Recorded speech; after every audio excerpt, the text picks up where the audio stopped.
حج 2026 کے 4 special packages Alyaseen tours and travels 15 جنوری 2026 booking کی آخری تاریخ۔ السلام علیکم ناظرین، میں ہوں عاصم خان اور آپ دیکھ رہے ہیں BBN چینل۔ آئیے دیکھتے ہیں آج کی ٹاپ 10 نیوز۔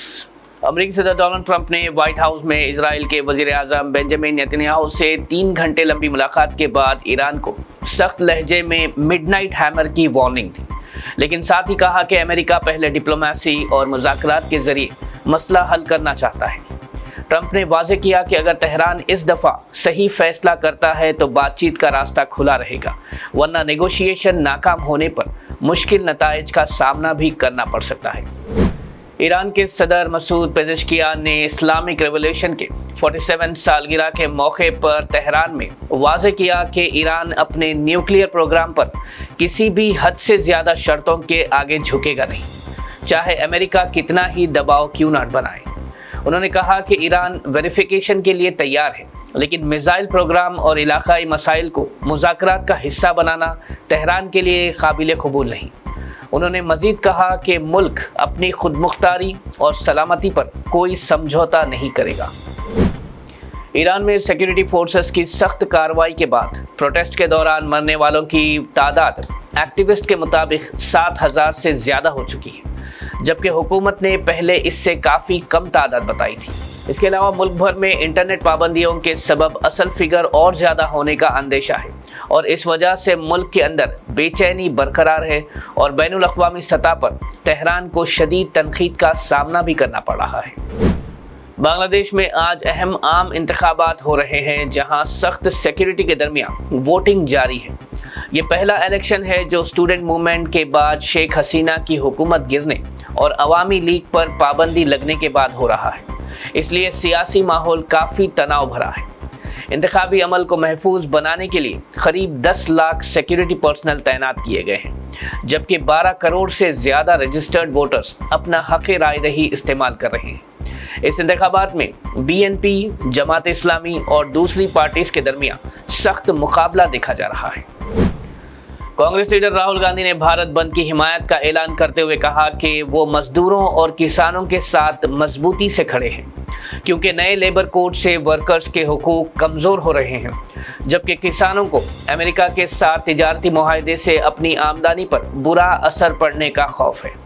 راہل گاندھی نے یہ بھی کہا کہ MGNریگا جیسے پروگرامز کو کمزور کرنا دیہاتی عوام کے لیے شدید مشکلات پیدا کرے گا، اور سوال اٹھایا کہ کیا حکومت ان آوازوں کو سنے گی یا پھر ان مسائل کو نظر انداز کیا جاتا رہے گا۔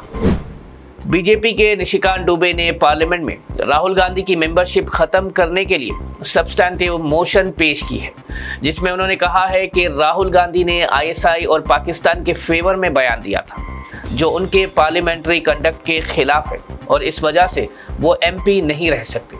دوبے نے موشن میں ڈیمانڈ کی ہے کہ پارلیمنٹری پریویلیجز اور رولز کے مطابق سخت تحقیق ہو، اور جو بھی قانونی یا ڈسپلنری ایکشن ہو وہ انجام دیا جائے۔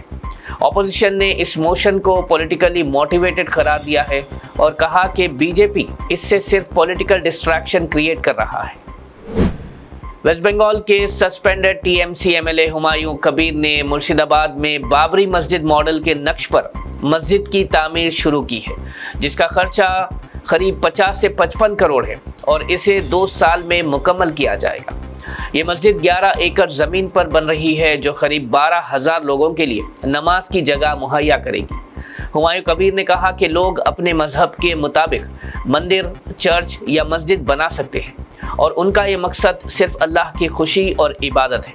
انہوں نے مزید کہا کہ اس میں انہیں نان مسلمز بھی سپورٹ کر رہے ہیں، اور اب اس تعمیر کو کوئی بھی طاقت نہیں روک سکتی۔ لوک سبھا میں AIMIM چیف اور MP اسد الدین اویسی نے سرکار پر سخت تنقید کی اور کہا کہ ڈیفرنٹلی ایبلڈ فوجیوں کو ملنے والے انکم ٹیکس بینیفٹس واپس لے لیے گئے، جو انصاف کے بالکل خلاف ہے۔ انہوں نے PM مودی کی 12 سال کی حکومت کے دوران فوج کے معاملات پر بھی سوال اٹھائے۔ اسد اویسی نے کہا کہ پاکستان کے پاس بھارت سے زیادہ ایویکس ہے، جس سے آپریشن سندور کے دوران فوج کو مشکلات کا سامنا کرنا پڑا۔ انہوں نے کہا کہ ہمارے پاس سب مرین کی بھی کمی ہے۔ ان کا کہنا تھا کہ اگنی پتھ اسکیم کا بھی دوبارہ جائزہ لینا چاہیے۔ چائنا بارڈر پر پارلیمنٹ میں ڈیبیٹ ہونی چاہیے، اور اگر ہم اپنی فوج کو ینگ ریکروٹ سے بڑھا نہیں سکتے